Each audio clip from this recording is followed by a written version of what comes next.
Yun po mga kababayan, magandang hapon po sa atin lahat. So isang maulang araw po. So ngayon po ay andito po tayo sa Barangay San Vicente, Sitio, Libliban, Sablayan Occidental, Mindoro po. So ako lang po mag-isa dito nag-mission at kasama ko po yung kapatid ko. Siya po yung cameraman ko. Bali po ay dito po tayo akit sa bundok. Kasi meron po tayong tutulungan na yung bahay po ay nasa bundok. So isang pamilya po ito. Medyo mahirap po yung daan. Ayan. Dito po tayo. Yun na po yung bahay po nila mga kababayan. At tingnan natin kung ano po yung punto ng buhay po nila. Hello po. Magandang hapon po. Pwede pong papasok. Tuloy po tayo. So yun po, medyo basa na po ako at umuulan po. Tatanggalin po natin yung ating sapatos. Pasok po ako dito. Ito po yung kanilang bahay. Yung kanilang sahig. Ano po ang pwede po tayong maupo? Dito na lang po, dito na lang po. Dito na lang tayo maupo. Ayan. Upo na lang po kami dito. Ayan, upo kayo dito. Ito po yung kanilang ito po yung kanilang upuan. Nagsusulat kasi siya. Yung anak mo nagsusulat. Ayan. Ito sila dito. So, ano pong pangalan niya po, ate? Laika po. Ito si Ate Laika. So, ilan taon na po kayo, Ate Laika? 23 na po kung 23 years old na po kayo. Ilan taon po kayo nag-asawa? 18 po. 18 years old po kayo nag-asawa. So, ba't kayo lang po dito ngayon? Sino po ang... Ano po, nagtrabaho po kasi yung asawa ko ngayon. Ano po siya, nagbunot po ng palay. Ibig sabihin, yung trabaho po ng asawa mo ay sa magsasaka. Oo. Ano siya dun? Depende po kasi sa ano ng palay. Minsan may arawan po. Arawan pag minsan? Opo. Magkano isang araw niya? 300 po ang araw ngayon. 300 po ang araw. Bali, kumusta naman po yung pamuhay niyo dito sa bundok? Ayos. Ano naman, kahit paano nakakaya naman. Nakakaya naman po. Kinakain niyo naman po yung pang araw-araw. Oo, kinakaya naman po. So, yung asawa mo ay nag-ano lang sa bukid. Pag minsan ba dito, halimbawa pag yung hanap buhay niyo kapag halimbawa ay walang-wala. Minsan po dati po kasi nag-testing po kami mag-uling. Kung hindi po, nagatinda po siya ng mga butas na. Ano na rin po kasi, na mabilis din po kasi wala pa rin po kasing pampalit. Oo. So, mahirap po yung kalagayan dito sa bundok. So, kasi ito niya po mga kabayan, Ito po kasi, nung binagyo, halos wala po talagang Ano po nangyari sa bahay niyo nung binagyo? Giba-giba po talaga to. Ngayon lang po. Tapos pinutulan niya lang po ng ginawa niya lang po ng paraan. Paraan?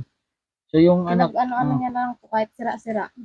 So, yung anak mo ay pumunta ko dito ay nabutan ko ay lugaw yung ulam niya. Ito yun Ito yung po. kinakain, lugaw. So pag minsan naranasan yung gano'n, yung lugaw yung kinakain niya. Opo, din po minsan. Lugaw po ang kinakain niya na araw-araw. Ito ba yung mga anak mo yung nag-aaral? Hindi pa po.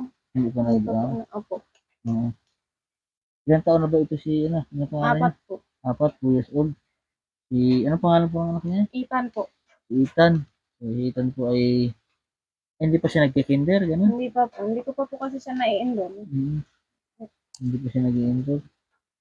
So, yung ikaw ba ay mismo taga dito?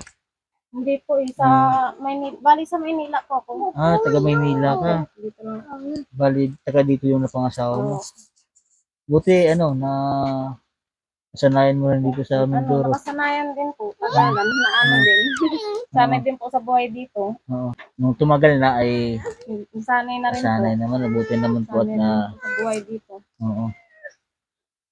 Yun po yung kasi dito sa Mindoro, maging masipag lang po sa bukid at siguro mabubuhay naman po So, di po sa kalagayan po kasi nila ay nasa ano sila, nasa bundok.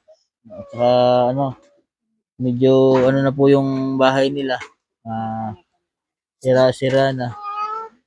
So, ito po ay nung kasagsagan lang ng bagyo, nawasak tong bahay nyo.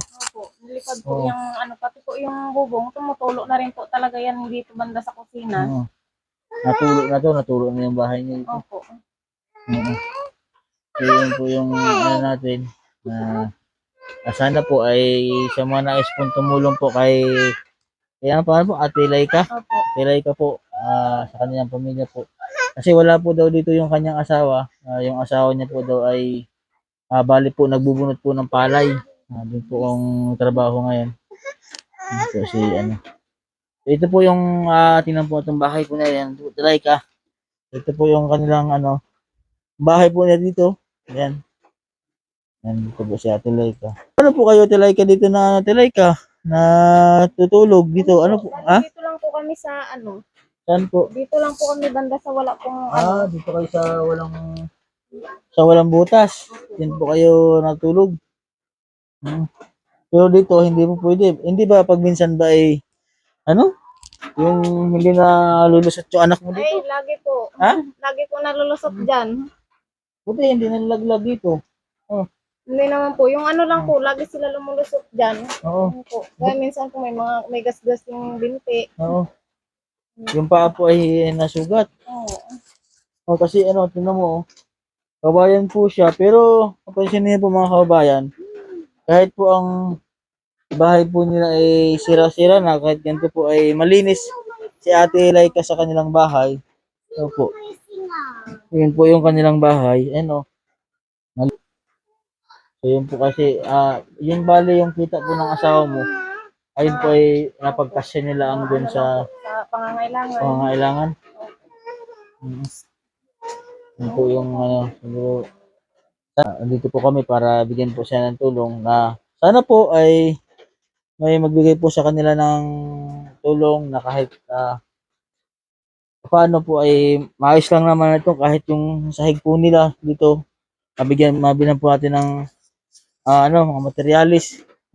Pabili po ng materialis sana po matilay ka may magbigay po sa inyong sponsor na tumulong po na kahit yung mga pandingding nyo o kaya pansahig ay mabigyan ng materialis natin para yung anak niyo po ay hindi na po maano dito kasi napansin niyo po pagka ganito ang hirap ng sitwasyon. Paano kapag biglang tumakbo dito baka may case pa ng mapilayan sila Naupo.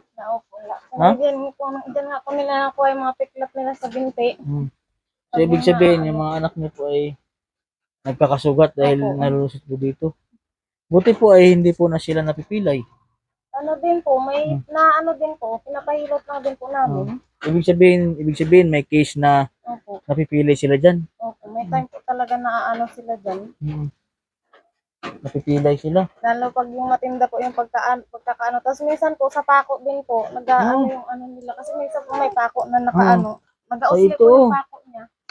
Yung pako nga.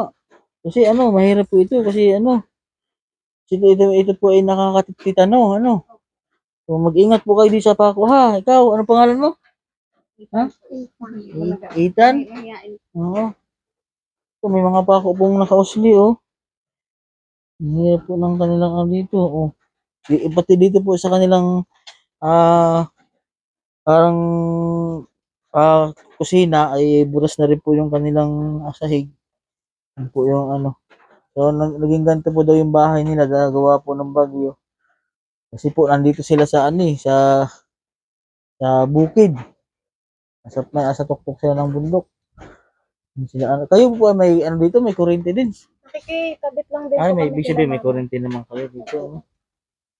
Paano po halimbawa pag sobrang lakas ng ulan o hangin kasi nasa tuktok kayo ng bundok? Po, pag yung ganun na po yan, nag-ano na po kami, kila mama, muna kami, nakikisukot po muna din. Ibig sabihin, doon lang kayo napunta Opo. sa mama, doon sa baba ang punta nyo. Opo, doon lang din po.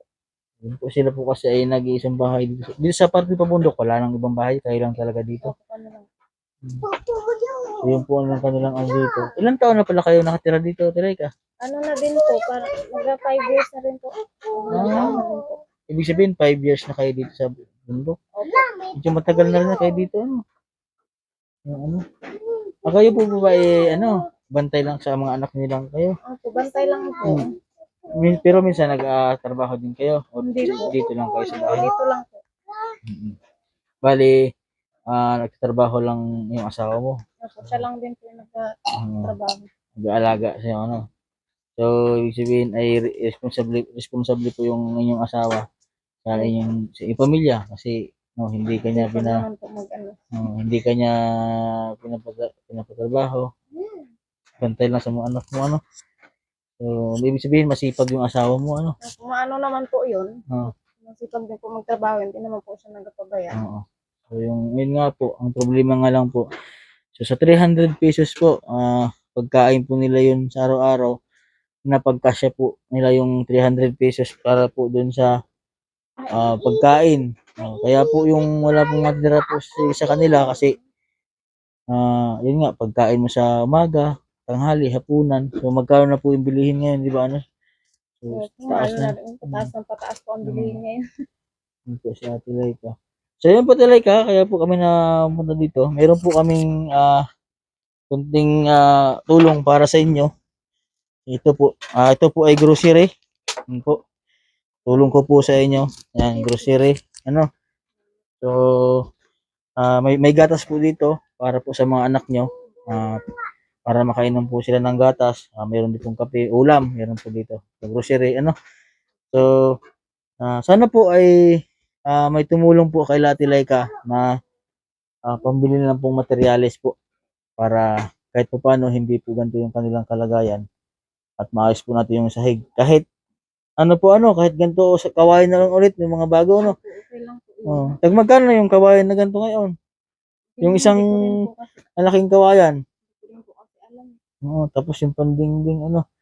So, katulad po yung sa ating mga tinutulungan, tulad din po yung tinulungan namin sa Batangas nila Madam Yola at Tito Loren, yung kay Nanay Sibing, na yung napadala po si Ma'am ng 10,000 yun. So, pinagkasya po namin dun sa buong bahay po ni Nanay Siding.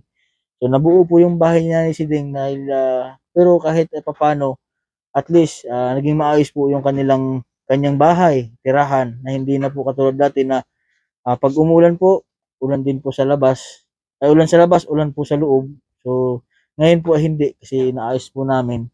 So, yun po, kahit yun lang po, simple lang po muna ang ating hiling na maging maayos po yung mga bahay ng mga tulungan natin. At least, kahit pa paano ay maging maayos. Gusto pong tumulong kay Ate Laika, mag-message lang po kayo sa aking Facebook page, sa pamilya po nila. Lalo na po kasi sobrang kawa po ang kanilang kalagayan. May mga anak po siya at ano daw, bali po daw kasi nalulusot na dito yung mga anak niya. At yun po. At mag-message lang po kayo sa Facebook page ko po, Master Ring Ring Channel po. At para mas marami po tayong matulungan mga kababayan natin. At huwag niyo pong kalimutan i-subscribe niyo po yung aking YouTube channel, Master Ring Ring Channel po. At huwag niyo pong kalimutan i-like at share po. At huwag niyo rin po kalimutan mag-comment. Yun po kasi at huwag niyo pong skip yung ads po mga kababayan kasi yun po yung way niyo para po makatulong din po sa amin. At yung dahil sa pagpapanood niyo, marami tayong matulong ating mga kababayan. Ano po talaga? Pasensya na po kayo sa abala ngayong hapon. Abala namin kayo. Kung may tumulong po, ay babalik ulit ako sa iyo dito. Yun po yung, sana po may magbigay ng tulong. Ayun po, magandang hapon po sa ating lahat mga kababayan.